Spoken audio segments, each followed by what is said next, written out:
Assalamualaikum warahmatullahi wabarakatuh. Kaifa halukum ya jami'an? Ya, insyaallah bi khair. Mudah-mudahan akhi dan ukhti semuanya yang sedang berada di rumah diberikan kesehatan dan kemudahan oleh Allah Subhanahu wa taala. Dan tetap semangat walaupun belajarnya berbeda, kita belajar dari rumah tapi tujuannya tetap sama. Luruskan niat untuk menuntut ilmu di jalan Allah Subhanahu wa taala. Baik. Pada kesempatan yang sangat berbahagia ini insyaallah Ustadz dan anak-anak semuanya akan belajar yaitu tentang mata pelajaran Al-Qur'an Hadis.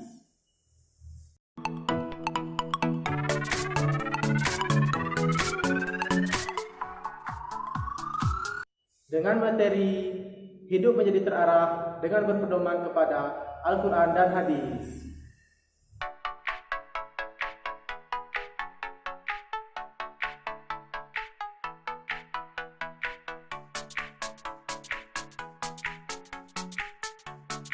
Baiklah anak-anak semuanya, sebelum kita memulai pembelajaran pada hari yang berbahagia ini, maka alangkah baiknya kita awali dengan membaca basmalah dan membaca doa sebelum belajar. Ayo, mari sama-sama kita baca doanya ya. A'udzu billahi minasyaitonir rajim. Bismillahirrahmanirrahim. Raditu billahi rabba wa bil islami dina wa bi Muhammadin nabiyya wa rasula. Rabbi zidni ilman warzuqni fahman. Amin. Nah, baik anak-anak sekalian, terlebih dahulu Ustadz akan jelaskan tentang pengertian Al-Quran dan hadis ya. Pengertian Al-Quran. Secara bahasa, Al-Quran artinya bacaan yang sempurna. Secara istilah, Al-Quran adalah wahyu dari Allah Subhanahu wa taala yang disampaikan kepada Nabi Muhammad SAW melalui perantara malaikat Jibril sebagai petunjuk bagi umat Islam. Sebagaimana yang terdapat di dalam surah Al-Baqarah ayat 185. A'udzu billahi minasyaitonir rajim. Bismillahirrahmanirrahim. Syahrul Ramadan alladzi unzila fihi al-Qur'an hudan lin-nasi wa bayyinatin minal huda wal furqan. Pengertian hadis. Menurut bahasa, hadis artinya baru, ucapan, dan cerita. Jika menurut istilah, hadis artinya yaitu segala sesuatu yang diriwayatkan atau dinisbahkan oleh Nabi Muhammad SAW, baik berupa perkataan, perbuatan, penetapan sifat, dan perjalanan Nabi SAW sebelum dan sesudah menjadi Rasul. Nah, sekarang mari sama-sama kita cari tahu tentang fungsi Al-Quran. Ada 6 fungsi Al-Quran di dalam kehidupan sehari-hari. Yang pertama, sebagai petunjuk dan pedoman bagi umat manusia. Yang kedua, sebagai penawar bagi segala macam bentuk penyakit. Yang ketiga, sebagai kabar gembira dan peringatan bagi umat muslim. Yang keempat, sebagai pembenar dan penyempurna dari kitab sebelumnya. Yang kelima, sebagai pembeda antara yang hak, benar, dan yang batil, yang salah.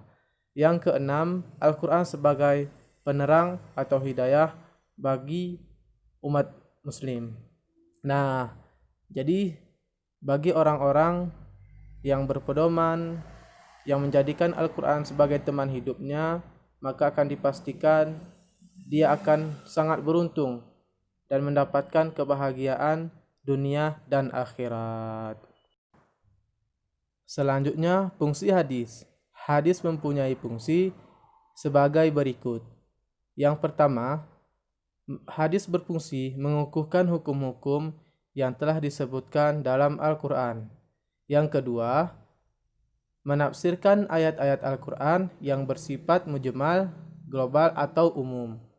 Yang ketiga, membatasi keumuman yang ada pada Al-Quran. Dan yang terakhir, menetapkan hukum yang tidak disebutkan dalam Al-Quran.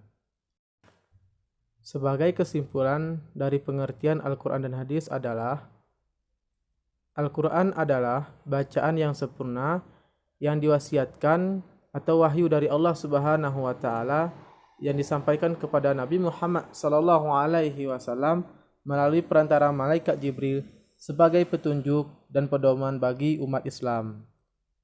Sementara hadis artinya segala sesuatu yang diriwayatkan atau yang dinisbahkan oleh Nabi Muhammad SAW, baik berupa perkataan, perbuatan, penetapan sifat dan perjalanan Nabi Muhammad SAW sebelum dan sesudah diutus menjadi Rasul. Alhamdulillah, telah selesai pembelajaran kita pada hari ini tentang Al-Quran Hadis dengan tema hidup menjadi terarah dengan berpedoman kepada Al-Quran dan Hadis. Nah, mudah-mudahan Allah berikan kita kesempatan bertemu di pertemuan selanjutnya ya. Dan jangan lupa pembelajaran hari ini diulang-ulang agar mudah diingat. Untuk mengakhiri pembelajaran kita pada hari ini, marilah kita ucapkan hamdalah dan doa kafaratul majlis. Alhamdulillahirrabbilalamin. Subhanakallahumma wa bihamdika asyhadu an la ilaha illa anta astaghfiruka wa atubu ilaik. Syukran, jazakumullahu khairan. Terima kasih Ustaz ucapkan kepada anak-anak semuanya atas segala perhatiannya. Ustaz mohon maaf apabila ada salah-salah kata. Yang benar hanya datangnya dari Allah, dan yang salah tentunya kedaifan dan kelemahan Ustaz sendiri. Ustaz akhirnya dengan ucapan Assalamualaikum warahmatullahi